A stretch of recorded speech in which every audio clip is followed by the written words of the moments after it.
आज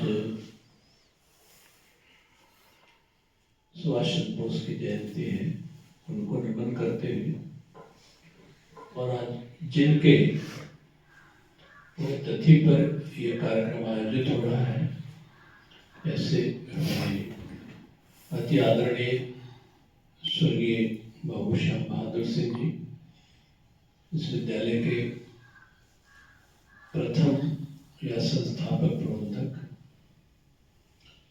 यहाँ पर उपस्थित हमारे प्रिय राजकुमार अमरीश और उनकी सम्मानीय माता जी, हमारे आदरणीय प्राचार्य जी, हमारे भाई साहब विश्वनारायण जी, यहाँ पर उपस्थित हमारे सभी सम्मानित आचार्य और सम्मानीय आचार्य बहनें, पहली बार मैं इस कार्यक्रम में आ रहा हूँ।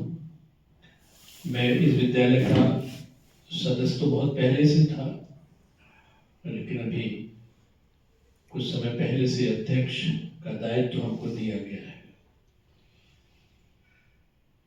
अभी मैंने राजकुमार की भावुकता को देखा, उनकी माता श्री की भावुकता को देखा, अपने लोग जो बोल रहे थे उनकी भी भावुकता को देखा।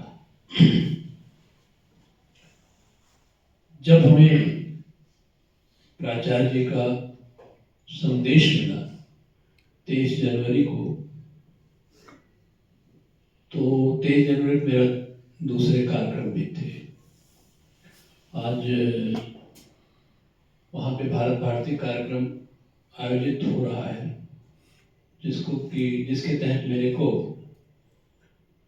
लोक रत्न पुरस्कार से भी सम्मानित किया जा चुका है। आज डॉक्टर पवन उसके मुख्य अतिथि हैं, मुझे रहना चाहिए था, लेकिन जब ये आया तो मैंने पवन को कहा कि तुम वहाँ जाओ, मैं तुम्हें सुन तो नहीं पाऊंगा, लेकिन इस कार्यक्रम में मुझे अनावश्यक है। एक्चुअली ये हमारी, आप खड़ी हो जाइए जरा सा, खड़ी हो जाए। ये हमारे सम्मानीय समधिक है, पता नहीं कितनों मालूम है, जिनको मालूम हो हाथ उठा दें, काफी लोग मालूम है। चलिए, जिनको नहीं मालूम वो लोग उठा दें। और नेचुरली जब हमारे समधिक हो गए तो बात से हमारे समझे हुए और बैठे।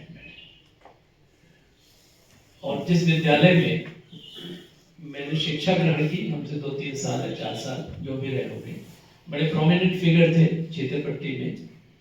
वो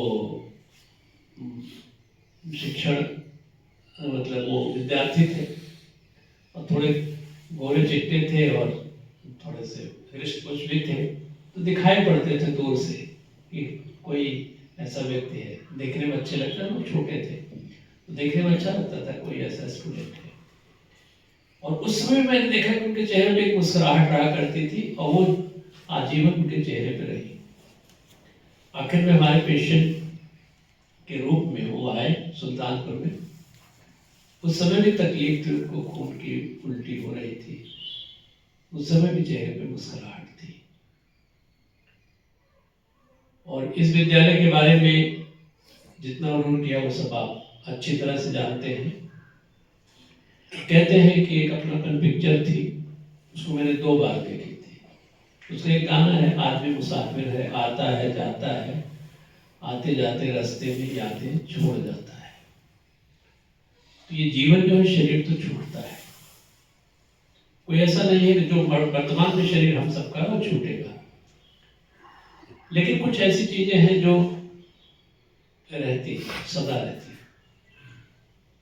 उसमें से उनके किए हुए कृत्य जो है वो रहते हैं।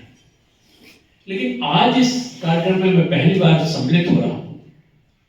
मेरा निवेदन भी है, चूंकि अध्यक्ष हूँ इसलिए मेरा अधिकार और कर्तव्य भी बनता है इसके स्वरूप को बदला जाए। ये स्वरूप भावुकता वाला स्वरूप नहीं होना चाहिए, क्योंकि जब मनुष्य शरीर छोड़ता है तो हमेशा हमेशा प्रगति के लिए जाता है।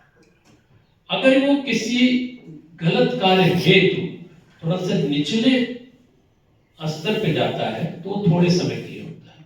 बाय एंड लार्ज मनुष्य के बाद प्राय मनुष्य ही होता है, और जिन्होंने अच्छे कृत्य किए हैं वो प्रगति के रास्ते पे ही जाता है। इसलिए इस चीज का ध्यान रखना चाहिए। हमारी सदा से चलने वाली एक परंपरा हो गई कि हम बिछोड़ने पे दुख व्यक्त करते हैं। नहीं, दुख व्यक्त करने पे हम उसके रास्ते को रोकते हैं, क्योंकि वो प्रगति के रास्ते पे जा रहा है। अगर वो प्रगति के रास्ते पे जा रहा है तो जैसे अपने गांव में कहते हैं कि पैरे में घोड़े में जांच बांध दे तो उसकी प्रगति रुकती है।